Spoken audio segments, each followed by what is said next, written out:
আয়োজিত ইসলামী শ্রমিক আন্দোলন বাংলাদেশ উদ্যোগে আজকের এই সমাবেশের এ পর্যায়ে প্রধান অতিথির গুরুত্বপূর্ণ বক্তব্য রাখবেন এদেশের লক্ষ কোটি তৌহিদি জনতার হৃদয়ের স্পন্দন, কৃষক শ্রমিক মেহনতি জনতার আস্থাভাজন, সাম্রাজ্যবাদ সম্প্রসারণবাদ ভারতীয় আধিপত্যবাদের বিরুদ্ধে বলিষ্ঠ প্রতিবাদী কণ্ঠস্বর, জুলাই গণ অভ্যুত্থানের অন্যতম বীর সেনানী, ইসলামী আন্দোলন বাংলাদেশের সিনিয়র নায়েব আমির, সংগ্রামী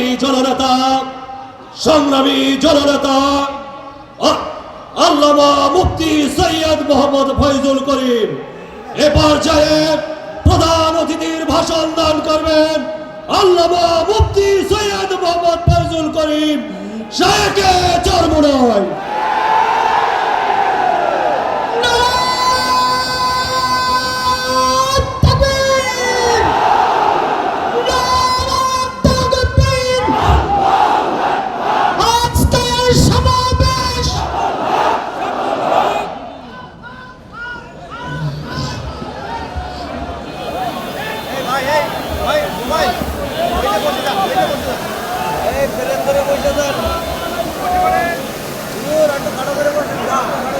আসসালামু আলাইকুম ওয়া রাহমাতুল্লাহি ওয়া বারাকাতুহু। নাহমাদু ওয়া নুসাল্লি আলা রাসূলিহিল কারীম, আম্মা বা'দ।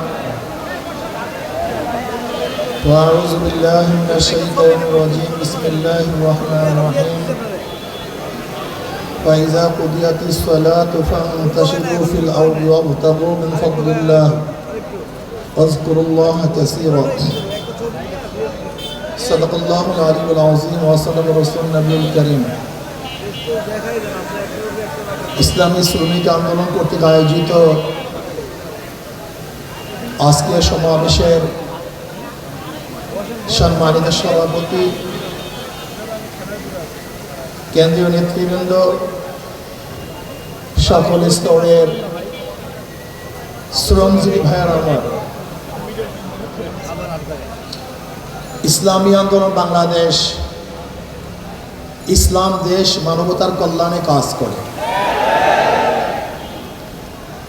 তার অংশ বিশেষ শ্রমিকদের অধিকার নিয়েও তারা কাজ করে। ইসলামী আন্দোলন বাংলাদেশ দীর্ঘদিন পর্যন্ত শ্রমজীবী মানুষের অধিকারকে বাস্তবায়নের জন্য অনেক প্রোগ্রাম দিয়েছে, কর্মসূচি দিয়েছে।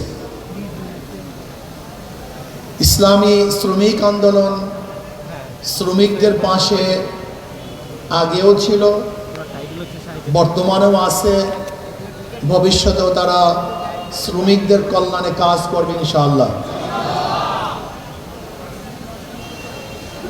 আমাদের বর্তমান সরকারকে বলবো এবং বিরোধী দলকে বলবো, শ্রমিকদের অধিকারকে অবশ্যই বাস্তবায়ন করতে হবে।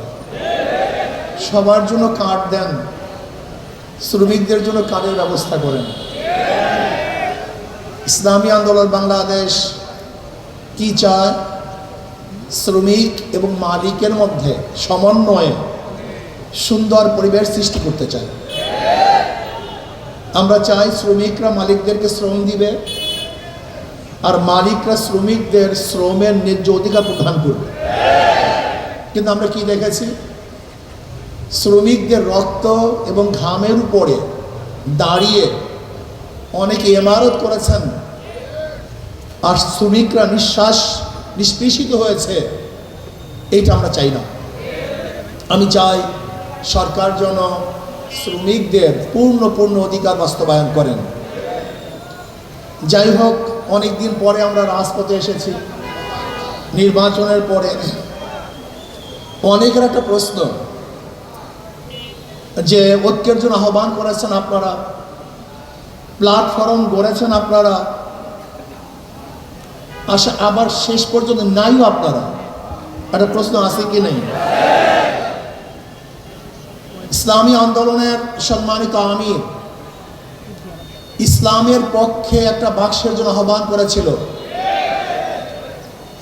স্টিয়ারিংয়ে বিশ্বাস চরমনাই ছিলেন আমাদের শ্রদ্ধাভাজন আমির সেই জোটের স্টিয়ারিং এ ছিলেন। জোট চলতেছিল মদিনার দিকে, যখনই স্টিয়ারিং ছিনতাই করে আমেরিকার দিকে চলে গেছে,